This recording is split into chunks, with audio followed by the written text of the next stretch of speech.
유튜브 구독자 여러분 안녕하세요. 빌리나연의 성우 김나연입니다. 오늘도 스킵하지 말고 끝까지 함께해요. 약속.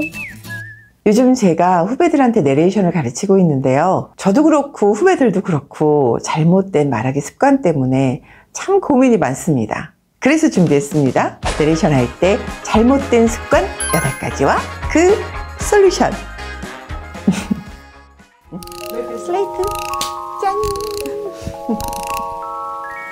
성우는 배우처럼 대본을 통째로 외워서 그 캐릭터를 연기하는 게 아니고요. 대본을 보고 해야 되는 제한된 환경에서 참 어렵게 녹음을 합니다. 그래서 텍스트를 보고 있지만 보고 있지 않은 듯 자연스럽게 녹음하는 게 관건인데요. 그래서 저희들은 끊임없이 체크하고 노력하고 있습니다. 오늘 여러분과 함께할 내레이션 할 때 잘못된 습관 8가지와 그 솔루션 정리해봤습니다. 첫 번째, 읽기식 말하기. 두 번째, 습관적인 리듬. 세 번째, 어미의 힘주기. 네 번째, 땅굴 파기. 다섯 번째, 후루룩 말하기. 여섯 번째, 스타카토식 말하기. 일곱 번째, 비장하고 차가운 느낌으로 읽기. 여덟 번째, 쉼표만 있으면 끊기. 삶의 시작은 어디서부터 참 시작이고 어디까지가 참 끝인가? 삶의 여정 속에서 맞이하게 되는 날씨는 햇볕 따스한 좋은 날도 있고 예기치 못한 천둥과 비바람을 맞이할 때도 있다. 후배가 이렇게 줄줄줄 읽는 거예요. 이게 왜 그러냐면 내 호흡의 속도와 말의 속도가 달라서 그런 거거든요. 내 호흡의 속도만큼 말의 덩어리를 나눠주는 거예요. 다시 말하면 이걸 의미군이라고 하는데요. 제가 한번 해볼게요. 삶의 시작은 여기에서 한 덩어리 나누고요. 어디서부터 참 시작이고 여기 한 덩어리 나누고 어디까지가 참 끝인가. 이렇게 세 덩어리를 나누면 돼요. 삶의 시작은 어디서부터 참 시작이고 어디까지가 참 끝인가. 이러면 말하는 게 굉장히 편하잖아요. 두 번째 문장 한번 해볼게요. 삶의 여정 속에서 맞이하게 되는 날씨는 여기까지 한 덩어리를 끊고요. 햇볕 따스한 좋은 날도 있고 이렇게 한 덩어리 끊고요. 예기치 못한 천둥과 비바람을 맞이할 때도 있다. 이렇게 이 문장도 세 덩어리를 나눠서 한번 해보겠습니다. 삶의 여정 속에서 맞이하게 되는 날씨는 햇볕 따스한 좋은 날도 있고 예기치 못한 천둥과 비바람을 맞이할 때도 있다. 굉장히 편하게 들리시죠? 여러분도 여러분의 호흡의 속도만큼 말의 덩어리를 이렇게 나눠서 얘기하면 굉장히 편하게 얘기할 수 있습니다.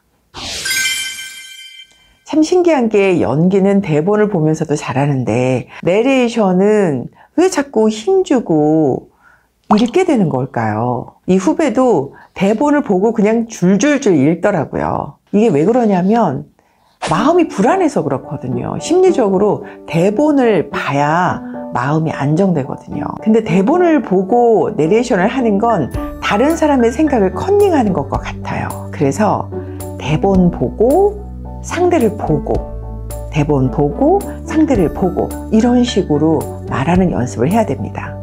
그래야 내 목소리가 또렷해지면서 내 말이 상대에게 제대로 가닿는 거죠. 첫 번째 문장 한번 해볼게요.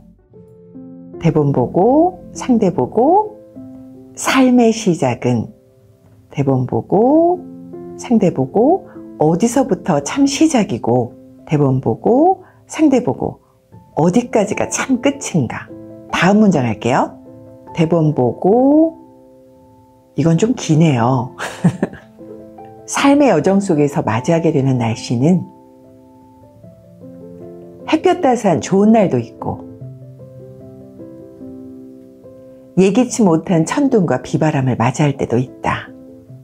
어때요? 이렇게 대본 보고 상대를 보고 이렇게 연습하니까 말이 참 자연스럽죠? 이렇게 쉬어가는 방법을 제대로 알기만 하면 언제든 쉬어갈 수 있다. 지나간 과거는 잡을 수 없고 다가오지 않은 미래 또한 손에 잡혀지지 않는다. 이 후배처럼 내레이션을 자꾸 이렇게 리듬을 넣어서 얘기하게 되면 습관적으로 어떤 문장이든 이런 식으로 리듬을 넣어서 말하게 돼요. 그래서 결국은 내용은 들리지 않고 나중에는 리듬만 남는 거죠. 이것도 두 개의 솔루션이 있는데요. 키워드에 집중하고 자간을 다 좁혀주는 겁니다. 이 문장에서는 방법이 키워드니까요. 방법을 중심으로 문장 전체를 다 좁혀주는 겁니다.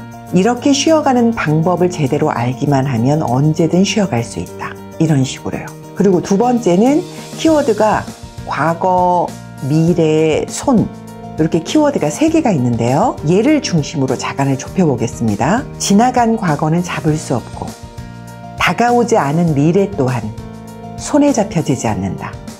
네, 이런 식으로 하니까 키워드가 훨씬 잘 들리고 리듬이 싹 사라졌죠? 두 번째 솔루션은 구어체로 한번 만들어 보는 겁니다. 예를 들면 이렇게 쉬어가는 방법을 제대로 알기만 하면 언제든 쉬어갈 수 있어. 이렇게 어미를 뭐뭐 할 수 있어 라고 한번 바꿔서 연습을 해보는 겁니다. 그리고 두 번째 문장도 지나간 과거는 잡을 수 없고 다가오지 않은 미래 또한 손에 잡혀지지 않아. 이렇게 구어체로 한번 바꿔보고요. 그 다음에 내레이션을 한번 해보는 겁니다. 이렇게 쉬어가는 방법을 제대로 알기만 하면 언제든 쉬어갈 수 있다. 지나간 과거는 잡을 수 없고 다가오지 않은 미래 또한 손에 잡혀지지 않는다. 어때요? 리듬도 안 들리고 키워드가 들리면서 자연스럽게 내레이션이 되죠?